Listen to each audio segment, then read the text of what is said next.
What if I told you that everything you're searching for, the peace, the purpose, the love, the clarity, is already within you? It's not locked in someone else's course. It's not buried in another relationship. It's not something you have to earn. It's something you must remember. We've been conditioned to seek healing from the outside. Pills, diagnoses, praise, but the deepest healing always comes from within. True self-improvement isn't about doing more. It's about releasing what was never you to begin with. Alan Watts once said, "Trying to define yourself is like trying to bite your own teeth." Inside of you is a vast, intelligent system, a spiritual architecture made up of the subconscious mind, your breath, your nervous system, and your awareness. These are the tools. They are ancient, and they are yours. What society calls mental health is often just a regulation issue. Your nervous system trapped in fight, flight, or freeze. And we're taught to medicate it, suppress it, avoid it. But what if you could reprogram it? What if you could reconnect the wires within your own being and access the self-healing intelligence already built into you? Through a trauma-informed lens, we start to see how early pain still dictates our patterns, and more importantly, how we can rewire them. Mindfulness becomes a daily practice of noticing, choosing, reclaiming, reprogramming. When we combine that awareness with plant medicine, especially mushroom therapy, everything begins to shift. Because mushrooms don't just show you what's broken, they show you what's buried. They bring up what you've avoided, but in that bringing up, there is also release. Ram Dass reminds us, the quieter you become, the more you can hear. Most people are afraid to sit with themselves. They're afraid of what might rise up when the noise dies down. But that's the sacred work. That's where the true shift happens. Sitting in stillness with your shadow, not judging it, not trying to escape it, but simply allowing it to speak. That's the beginning of integration. You begin to realize that your pain was never the enemy. It was the doorway. You start to feel safe in your own body again. You begin to see that your triggers were actually treasures in disguise, pointing you toward what needed your love, not your punishment. And in that process, something miraculous unfolds. You start to feel not just sadness or anger, but truth, purpose, presence. This is where conscious living begins, not as an aesthetic, but as an embodied awareness. You wake up to the fact that every moment is a mirror, every breath is a tool, every relationship is an initiation, and all of it, every challenge, every heartbreak, every success, has been conspiring to wake you up, to pull you out of the illusion of separation and back into the unified field of the self. You are not broken. You are blocked. You are not lost. You are simply remembering. And the path of remembering requires courage. It requires that you step outside of what is familiar and into what is true. It may not be comfortable, but it will be sacred. You are the healer. You are the tool. You are the journey. Your trauma is not your identity. It's your initiation. Your pain is not your prison. It's your portal. You were never meant to just survive. You were born to thrive. Your nervous system is ready. Your spirit is calling. Your time is now. This is the real work. Not hustle, not coping, not bypassing. This is embodiment. This is mastery. This is the sacred path back to self. You don't need more information. You need to listen. You need to feel. You need to remember. And once you do, everything begins to change. Because the world doesn't need more people who conform. The world needs more people who remember. Welcome back to yourself. Welcome to the beginning. Once you begin the inner healing process, once you've sat with your shadow and remembered that you are not broken but simply blocked, the next question arises, how do I go deeper? How do I break through the layers I can't reach with a conscious mind alone?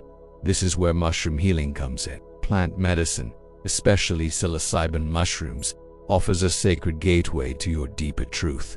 Not because it gives you something you already have, but because it removes the noise that keeps you from accessing it. In the same way you would restart a frozen computer to let it function properly again. Mushrooms help you reboot your mental and emotional operating system. Terence McKenna once said, "Nature is not our enemy, to be raped and conquered. Nature is ourselves, to be cherished and explored." Psilocybin doesn't take you somewhere else, it brings you back to yourself. It lowers the default mode network in the brain, the hub of egoic control, allowing you to see what lies beneath the defenses, the roles, and the stories you've held on to for survival. In that space, deep healing can happen. You may revisit a childhood wound with compassion instead of fear. You may encounter the pain of a broken relationship and actually forgive, not as an idea, but as a felt release in the body. You may realize that your patterns of self-sabotage were never yours. They were inherited, absorbed, or conditioned. And in that realization, something begins to shift. Your nervous system softens, your breath deepens, your spirit sighs with relief. You are no longer trying to fix yourself, you are finally allowing yourself to be whole. These journeys are not about escaping reality. They are about waking up from the illusion that you were ever disconnected. Mushroom therapy works best when paired with intention, preparation, and integration. It's not a magic pill, it's a mirror. The medicine shows you what you're ready to see, but it also asks you to be responsible, to take what you saw and apply it, to bring the wisdom back into your daily life, into your choices, relationships, and routines. Ram Dass reminds us, we're all just walking each other home, and sometimes the journey home begins in a ceremony, in stillness, in surrender. You don't have to believe in anything mystical. You just have to be willing to feel. When you enter a mushroom retreat, especially one guided by an initiated practitioner, you are entering sacred space, a place where truth is safe, where trauma is met with compassion, where silence speaks louder than words. In that space, time bends, ego dissolves, and something ancient, something primal and divine, awakens within you. It whispers, you are not your job, you are not your past, you are not your fear, you are love, you are light, you are here to remember. And as you walk back into your life, you are different, not in a performative way, but in your frequency, your choices, your presence. You communicate with more honesty, you set boundaries with more grace, you forgive yourself more quickly. You stop trying to control the world and start learning to trust your path. This is not a theory, this is lived wisdom. Mushroom journeys, when honored, don't just change your mind, they change your entire way of relating to existence. You become more sensitive to truth and less tolerant of anything fake. You become more open to love and less reactive to judgment. You begin to operate from alignment, not obligation. And this shift is everything, because it's not about being high. It's about being clear. It's not about detachment from life. It's about falling in love with life. All of it. The pain, the pleasure, the process. You begin to feel what it means to be whole again. This is what the mushroom teaches, that healing is possible, that transformation is real, that remembering who you are is the most sacred journey of all. You're not doing this for Instagram. You're not doing this to check a box. You're doing this to evolve. And that inner evolution ripples out into the world in ways you never fully see. You change your timeline, you change your bloodline, you change your frequency. And all of that began with the courage to say yes. Yes to the path, yes to the healing, yes to the medicine. Yes to you. This is the invitation, this is the doorway. Walk through it and watch everything shift.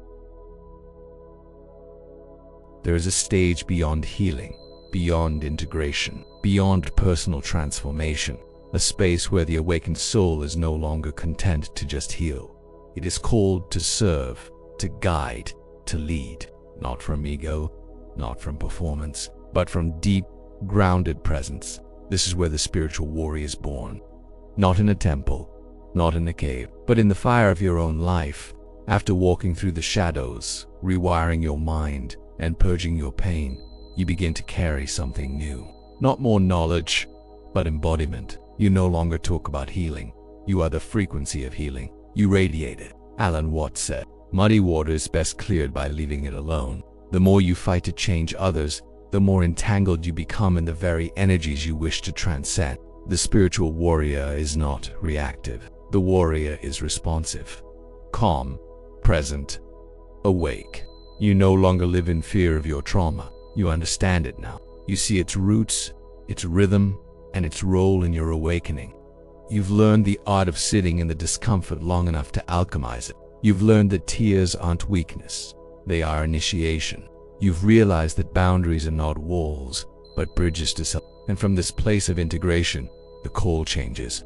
Now you are asked not just to remember who you are, but to live as that being in every space you enter. This is the way of the warrior. Stube is strong, compassionate, but clear, open, but protected. You walk into a room and shift the vibration simply by being fully you. Ram Dass said, the most important aspect of love is not in giving or receiving, it's in the being. So much of healing is about doing, but power comes from being centered, being grounded, being whole. You don't need to convince anyone of your evil. You embody it. Your relationships begin to mirror your clarity. You attract those who meet your peace, not your wounds. You no longer settle for comfort. You live for alignment. Here is a hidden teaching few speak of. True power is not in how many ceremonies you've sat in, how many books you've read, or how many tools you've collected. True power is in how rooted you are in yourself when life stops going your way. Because life will test you. The matrix will pull. Your triggers will return. But now you have tools, you have breath, you have awareness. You have mushroom medicine if needed. Not as a crutch, but as an amplifier of your own clarity. Terence McKenna once said, you are a divine being. You matter. You count. You come from realms of unimaginable power and light, and you will return to those realms.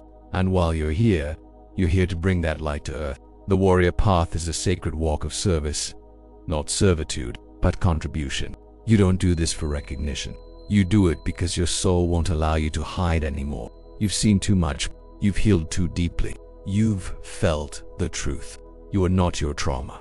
You are not your lineage. You are not your conditioning. You are consciousness embodied in human form. And now you walk with a new responsibility. To live as your highest truth, even when it's lonely, even when the world isn't watching. This is self-love in motion. This is spiritual maturity. This is shamanism beyond tradition. The living art of walking in balance between worlds. In indigenous wisdom, the true shaman is not the one who knows the most. It is the one who brings healing to the people simply by being aligned. You've learned that presence is medicine, that silence is a teacher, that authenticity is protection. Now, you don't need to shout your truth. You live it. You don't need to preach healing. You vibrate healing. You've rewired your brain. You've reclaimed your soul. And now you're ready to offer your presence to the world. That is the true warrior. That is the true teacher. And this is only the beginning. You don't walk alone anymore. You walk with your ancestors. You walk with the medicine. You walk with your heart wide open. And everywhere you go, the frequency of freedom follows. Welcome, warrior. Welcome to your life upgraded.